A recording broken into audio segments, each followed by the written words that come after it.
I'm just sad, bro, honestly.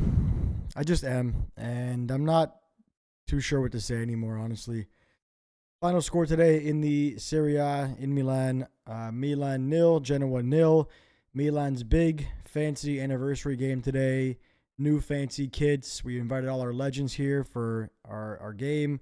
It's 125-year history celebration tonight. Not Maldini, excuse me. Van Basten was there, and Hullet, and Rijkaard, and Pirlo, and Inzaghi, and Pato. All these legends were here, and we gave them a 0-0 against Genoa.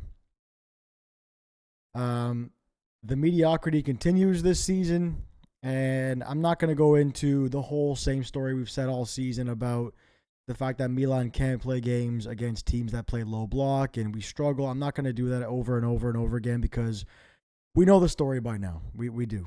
And what I will say is that this game was a bit better, I guess, in certain ways, where Milan tried to push, but it is just not nearly good enough, not near where a AC Milan team should be.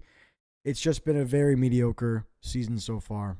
And obviously this game, the big stories were a couple big changes to the lineup, most notably Liberali, the 17-year-old talent, starting the game at the 10 position. This move here was more of a necessity because we've lost players like Loftus-Cheek and Pulisic to injury right now. Morata picked up a knock as well. And also, Tijani Reinders and Fofana right now are pretty much our only two consistent midfielders too. So we couldn't really play Reinders in that advanced role this game. So Liberali comes in and honestly looks okay. The other big call was dropping Theo Hernandez to the bench for Jimenez, who, again, played good. Honestly, it was his first start, I believe, this season. We've seen him before with the senior team here and there, and today honestly looked pretty good. I do think the way Fonseca likes to play with his fullbacks coming inside, Jimenez is being left at left back tonight and being right-footed. That seemed to work pretty well. There was link-up play with him and Rafa, and some crosses came in from him too.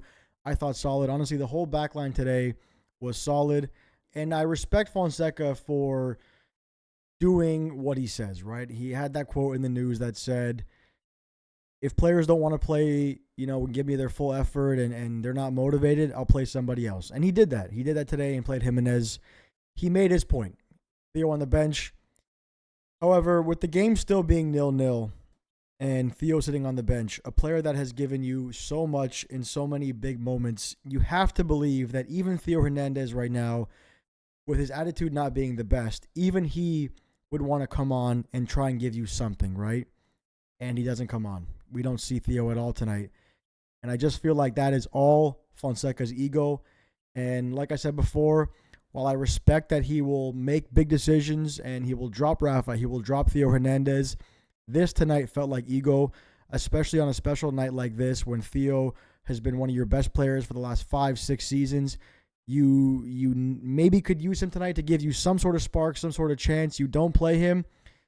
Fonseca, for me tonight, that is unacceptable. I'm sorry. That's just unacceptable. And, clearly what it shows is that the relationship between him and some of the players is not good, right? Like it was with Rafa Leao too, and that seemed to be sorted out too, but now it's Theo Hernandez, and it always seems like Fonseca is not beefing, but he is, kind of battling with our players to try and get motivation and dropping them and bringing them back. And I get what he's trying to do, but at this point, you just want to see them all on the same page, and it just seems like they're not on the same page right now, which is frustrating. After the game, too, Fonseca was asked, do you need help in January, like reinforcements? And he said, it's not time to think about January yet.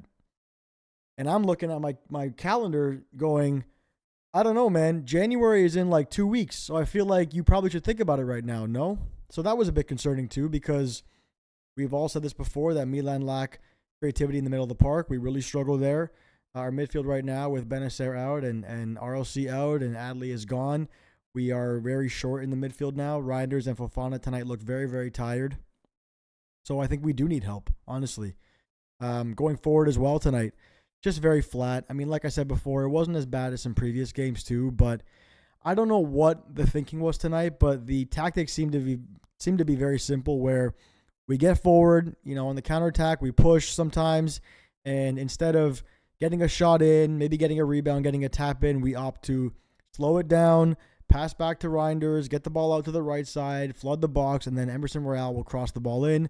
Not Chukwueze usually, because Chukwueze is left-footed, and Tammy, who began the game as our striker, was not getting anywhere near some of these chances. So Alvaro Morata comes in at halftime. I guess the thinking there was trying to, link up more of the forward line and the midfield line, which I guess he did, but Morata, I think, missed 2 chances. The first one being when Camarda came on, he tried to square it to him when he probably should have shot it. And the second chance where he did shoot, kind of lashed at it, went off the crossbar, so unlucky there.